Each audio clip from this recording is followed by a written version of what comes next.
October মাসের শীতের রাত, হাড় কাঁপানো ঠান্ডা। শহরের কারখানা থেকে গতর খাটা কাজ সেরে রাতের শেষ ট্রেনে ইছাপুর স্টেশনে নেমে বাড়ির পথ ধরেছে বিমল। গিন্নি আর মেয়ের জন্য কিনেছে খাসির মাংসের চপ। কিন্তু বাড়ি ফেরার পথে পড়বে দেবীতলার নির্জন শ্মশান। হঠাৎ বিমলের মনে পড়ে আজ শনিবার, আর তার হাতে রয়েছে আমিষ। শ্মশানের কাছাকাছি আসতেই এক অদ্ভুত অস্বস্তি গ্রাস করে তাকে। আবঝা অন্ধকারে সে দেখে অপরিষ্কার কাপড় পরা একটি মেয়ে দাঁড়িয়ে আছে, যার চোখ দুটো সাদা মার্বেলের মতো। মেয়েটি বিমলের হাতের মাংসের পুটলির দিকে তাকিয়ে এক বিচিত্র পৈশাচিক হাসি হাসে। ঘনীভূত বিপদের আঁচ পেয়ে বিমল মাংস সেখানেই ফেলে ঊর্ধ্বশ্বাসে ছুটে নিজের বাড়িতে পৌঁছায়। বাড়িতে ফিরে হাঁপাতে হাঁপাতে স্ত্রী পূর্ণিমাকে সব জানায় সে। এদিকে তাদের পোষা কুকুর ভুলু বাড়ির বাইরের এক বিশাল গাছের অন্ধকারের দিকে তাকিয়ে একটানা চিৎকার করতে থাকে, আর মাঝে মাঝেই ভয়ে কুকিয়ে ওঠে।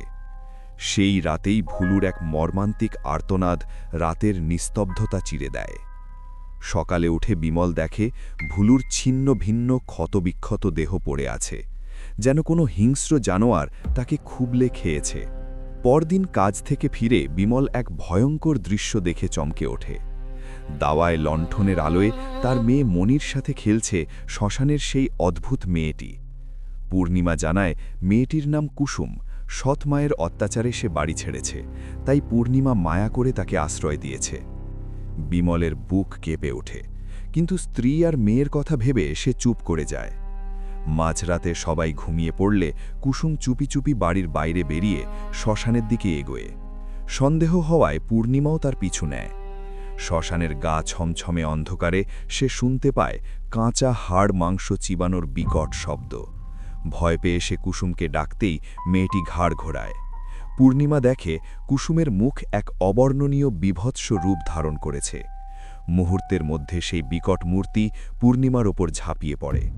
পরদিন সকালে শ্মশানে পূর্ণিমার ছিন্ন ভিন্ন নিথর দেহ পাওয়া যায়, আর বাড়িতে দেখা যায় কুসুম নিশ্চিন্তে ঘুমোচ্ছে, তার পোশাকের রক্তের লাল দাগ। এই বিপদের দিনে গ্রামে ফেরে বিমলের বাল্যবন্ধু শৈল, যে এক সাধুর কাছে বিদ্যা শিখেছে। বাড়িতে ঢুকেই সে মাংস পচা গন্ধ পায় এবং বুঝতে পারে এক ভয়ানক অশুভ শক্তি এই বাড়িতে ঘাঁটি গেড়েছে। রাতে সে বাড়ির বাইরে গর্ত খুঁড়ে কাঁচা মাংস রেখে মন্ত্র পড়ে গণ্ডি কাটে। রাতে কুসুম বাইরে বেরিয়ে ঘরে ঢুকতে বাধা পেয়ে সেই কাঁচা মাংস গোগ্রাসে গিলতে শুরু করে এবং এক ভয়ঙ্করী নারীর রূপ ধারণ করে অন্ধকারে মিলিয়ে যায়। শৈল বিমলকে জানায় এ কোনো সাধারণ মেয়ে নয়, এ হলো যক্ষিণী। শনিবার রাতে আমিষের লোভে সে বিমলের পিছু নিয়েছিল, আর পূর্ণিমা তাকে বাড়িতে আশ্রয় দিয়ে সবচেয়ে বড় ভুল করেছে। যক্ষিণী একবার বাড়িতে ঢুকলে শেষ না করে যায় না। শৈলর উপদেশে বিমল মেয়েকে নিয়ে চিরতরে সেই ভিঁটে ছেড়ে চলে যায়। মাস ছয়েক কেটে গেছে। সেই পরিত্যক্ত শ্মশানের পাশ দিয়েই এক ব্যক্তি কম দামে পাওয়া বড় একটি মাছ নিয়ে বাড়ির দিকে এগোচ্ছে। সে খেয়ালই করেনি যে শ্মশানের অন্ধকার থেকে একটি ছোট মেয়ের ছায়া আবারও নিঃশব্দে তার পিছু নিয়েছে।